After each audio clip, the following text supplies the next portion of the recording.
Halo pendengar kisah, selamat datang kembali di channel kami yang membahas kisah kriminal yang benar-benar terjadi di seluruh dunia. Kami berharap semoga kalian semua dalam keadaan sehat walafiat dan dijauhkan dari mara bahaya. Di dalam kisah kali ini, kami akan kembali bercerita tentang sebuah kasus yang pernah terjadi di negara India pada tahun 2019. Yang mana di sebuah saluran sungai yang mengalir tenang, ditemukan sesosok jasad seorang wanita dalam keadaan penuh dengan luka tusuk. Lalu ketika pihak kepolisian menyelidiki kasus ini lebih mendalam, diketahuilah kalau ternyata pelaku atas kejahatan keji itu adalah adik dan ibu dari si korban sendiri.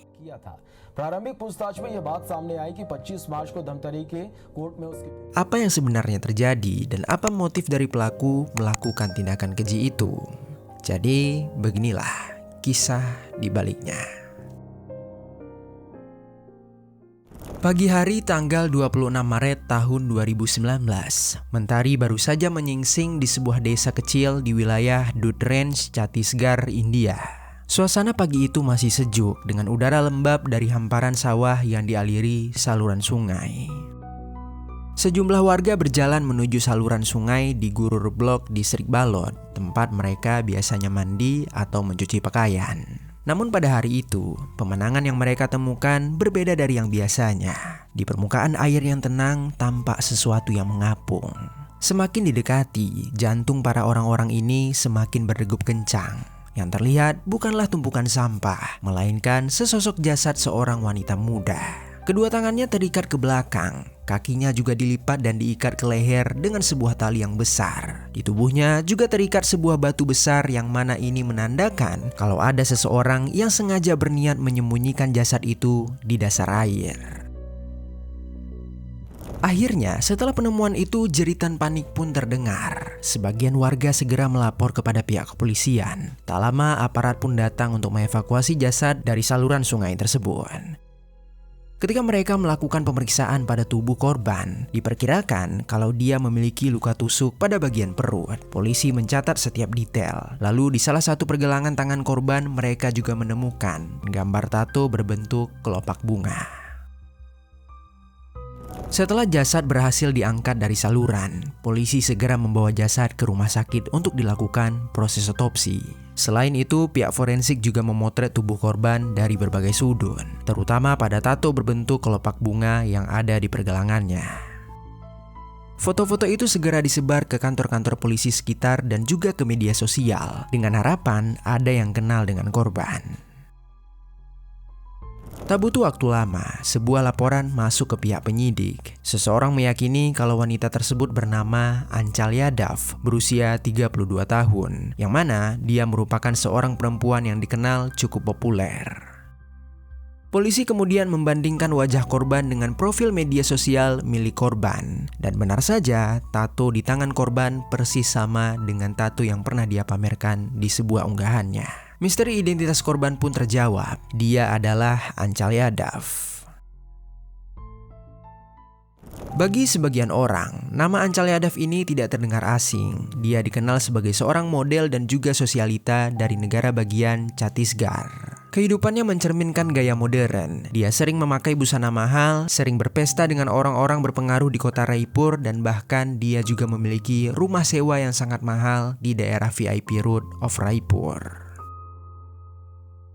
Anchal Yadav adalah sosok yang gemar tampil glamor. Dia sering berpose di depan kamera fotografer pribadinya, mengunggah hasil pemotretan di media sosial dan membangun citra sebagai perempuan mandiri, percaya diri, dan berkelas. Bagi yang melihatnya dari luar, hidupnya tampak seperti mimpi, sering berpesta dan juga mempunyai popularitas. Namun di balik citra gemilang itu, ada sisi lain yang jarang diketahui oleh orang-orang. Anchal pernah terseret beberapa kasus hukum. Dia pernah dilaporkan karena penipuan properti dan juga melakukan pemerasan kepada seorang pejabat negara. Saat namanya sempat ramai dibicarakan di pengadilan, Anchal tetap melanjutkan hidup dengan gaya mewahnya. Kemudian selain memiliki rumah sewaan sendiri di kota Raipur, Anchal ternyata masih sering pulang ke rumah orang tuanya yang terletak di desa Damtari yang masih termasuk wilayah negara bagian Chhattisgarh. Di kampung halamannya itu, dia tinggal bersama ibu dan adiknya. Ibunya bernama Mamta Yadav berusia 55 tahun dan adiknya bernama Siddharth Yadav yang berusia 29 tahun. Sementara itu ayahnya telah lama meninggal dunia karena disebabkan oleh suatu penyakit. Meski Anchal sering berada di kota Raipur karena urusan pekerjaan dan juga gaya hidup, sesekali dia pasti pulang ke rumah keluarganya. Namun meski begitu, diketahui hubungan Anchal dengan adiknya yaitu Siddharth seringkali bersitegang. Mereka memilih perbedaan cara pandang tentang kehidupan, tentang gaya hidup dan juga tentang pembagian harta warisan. Dan akhirnya secara perlahan-lahan menumbuhkan jurang kebencian yang mendalam di antara keduanya. Singkat cerita, pada tanggal 25 Maret tahun 2019, sehari sebelum jasad Anchal ditemukan. Hari itu akan menjadi hari titik balik dalam kehidupan keluarga Anchal. Pagi itu, Anchal Yadav berangkat dari kota Raipur menuju desa kampung halamannya untuk menghadiri sidang kasus penipuan yang menjerat dirinya. Setelah selesai dengan urusan pengadilan pada malam harinya, tepat pada jam 9 malam, Anchal pulang ke rumah keluarganya. Begitu Anchal tiba di rumah, perdebatan lama antara Anchal dan Siddharth kembali terjadi. Saat itu hanya ada mereka berdua di rumah itu, karena sang ibu sedang ada urusan di luar, sehingga tidak ada yang melerai perdebatan mereka. Siddharth yang selama ini merasa malu dengan gaya hidup kakaknya, dia akhirnya tak bisa lagi menahan diri. Saat kakaknya baru melangkah masuk lewat pintu, Siddharth tiba-tiba langsung mengeluarkan unek-uneknya kepada Anchal. Dia berkata kalau Anchal hidup terlalu bebas, dia terlalu sering bergaul dengan pria. Dia juga sangat berani tampil di media sosial dengan pakaian-pakaian yang sangat terbuka. Dan bagi Siddharth, semua hal itu dapat mencoreng nama baik keluarga mereka. Selain itu, Siddharth juga merasa kesal karena harta warisan yang ditinggalkan oleh ayah mereka mayoritas ditulis atas nama Anchal, bukan dirinya. Siddharth secara tegas mengatakan kalau dirinya menjadi bahan tertawaan orang-orang atas sikap yang ditunjukkan oleh kakaknya tersebut. Lalu Anchal yang mendapati omelan itu, Anchal perlahan mulai emosi. Dia menegaskan kalau gaya hidupnya adalah pilihannya sendiri dan persoalan harta warisan itu adalah pilihan dari ayah mereka, sehingga dia meminta Siddharth untuk tidak mengatur-ngatur setiap keputusan yang dibuatnya. Lalu pertengkaran itu pun berlangsung beberapa menit. Kata-kata yang terucap semakin kasar dan bentakan pun berubah menjadi sebuah hinaan. Dan dalam emosi yang memuncak, Siddharth seketika menampar Anchal. Tamparan itu membuat Anchal ikut tersulut emosi. Dengan perasaan marah, dia melangkah ke dapur dan kembali dengan membawa sebuah pisau di tangannya.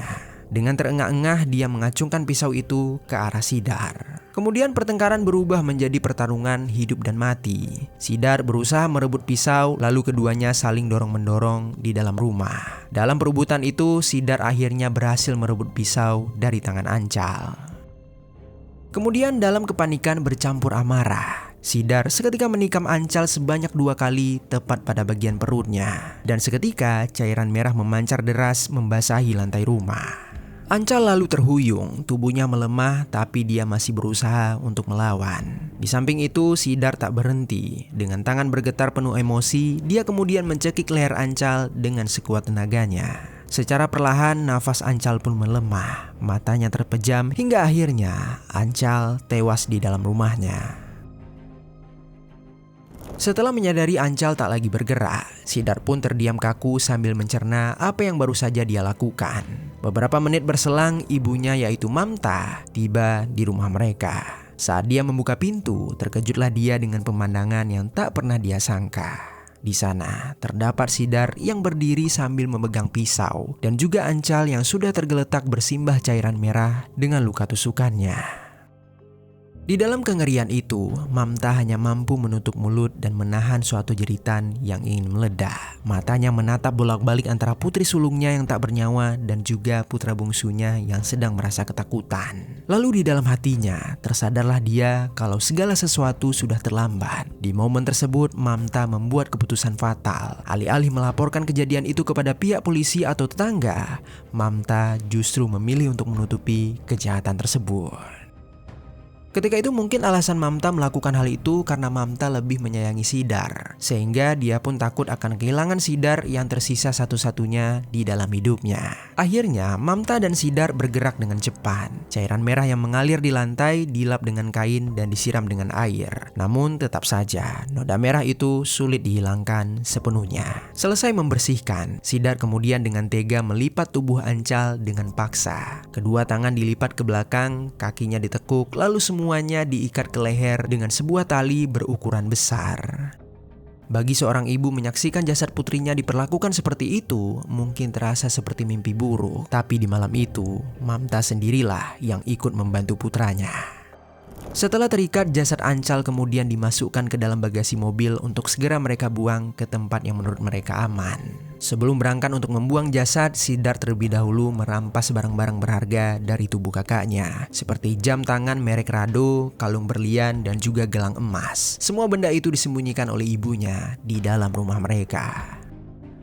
Lalu kemudian, ketika waktu menunjukkan tengah malam, Sidar berangkat seorang diri. Dia mengemudi mobil dengan pelan menyusuri jalanan gelap desa tersebut.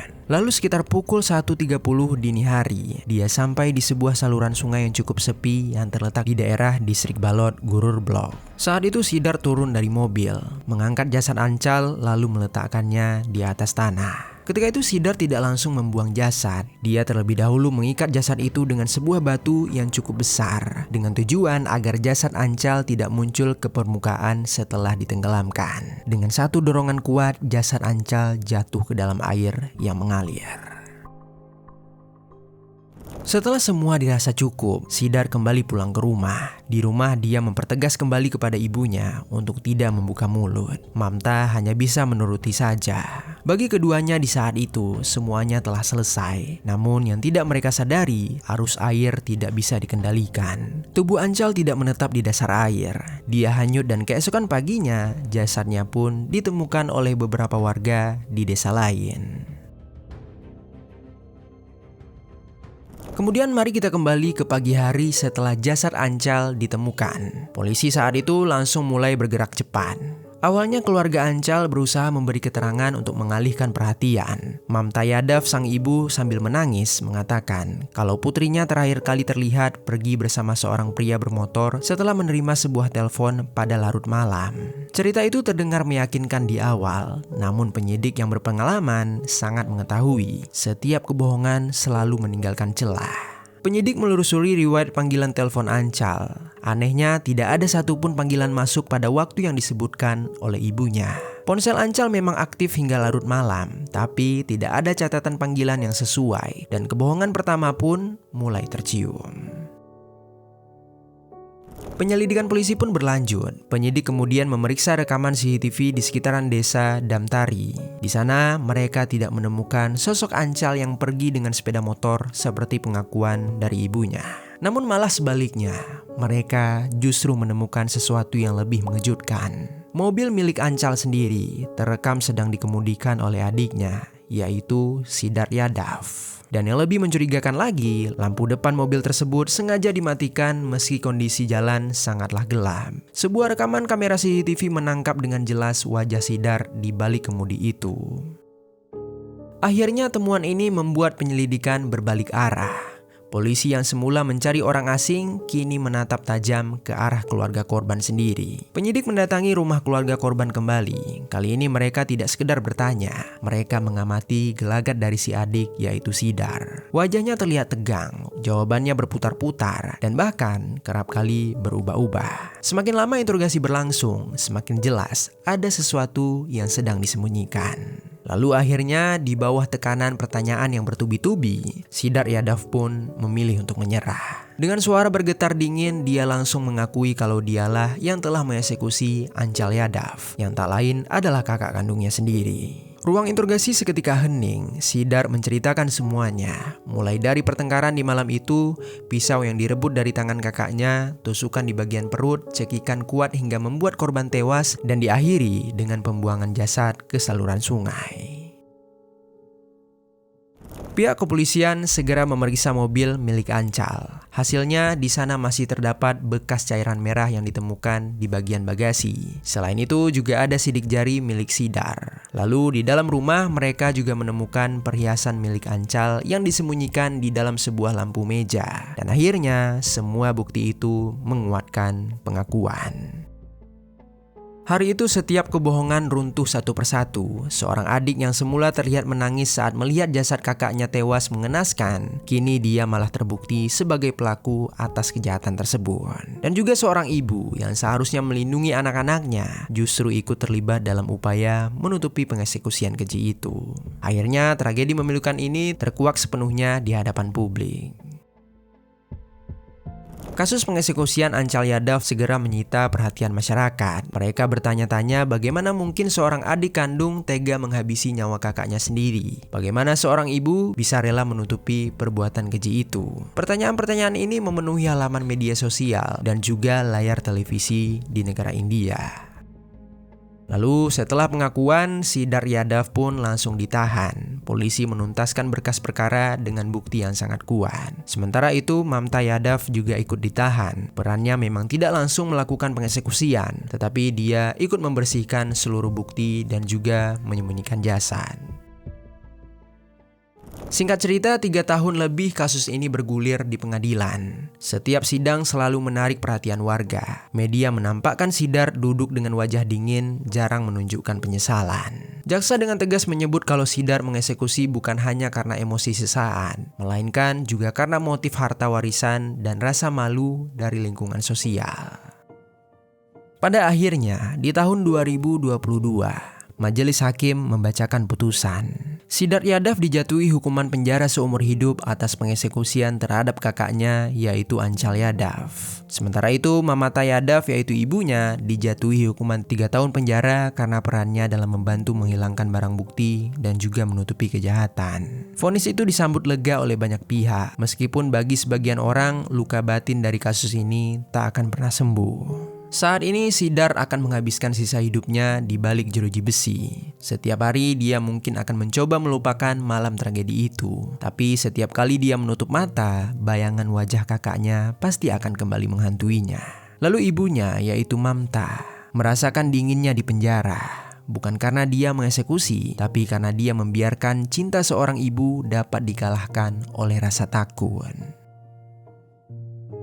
Ancal Yadav, seorang wanita muda yang pernah bermimpi hidup dengan penuh harapan, mengejar karir, dan mengubah nasib keluarga. Semua itu berakhir begitu cepat, begitu kejam. Dia tidak mati di tangan orang asing, tidak mati di jalanan gelap, tetapi dia dibungkam oleh darah dagingnya sendiri. Meski Ancal telah tiada, kisah kehidupannya akan selalu menjadi peringatan bagi kita semua. Yang mana terkadang pengkhianatan terbesar tidak datang dari musuh kita, melainkan dari orang yang paling kita percayai. Di balik senyum keluarga sendiri, bisa saja tersembunyi bara kebencian yang siap menghanguskan segalanya.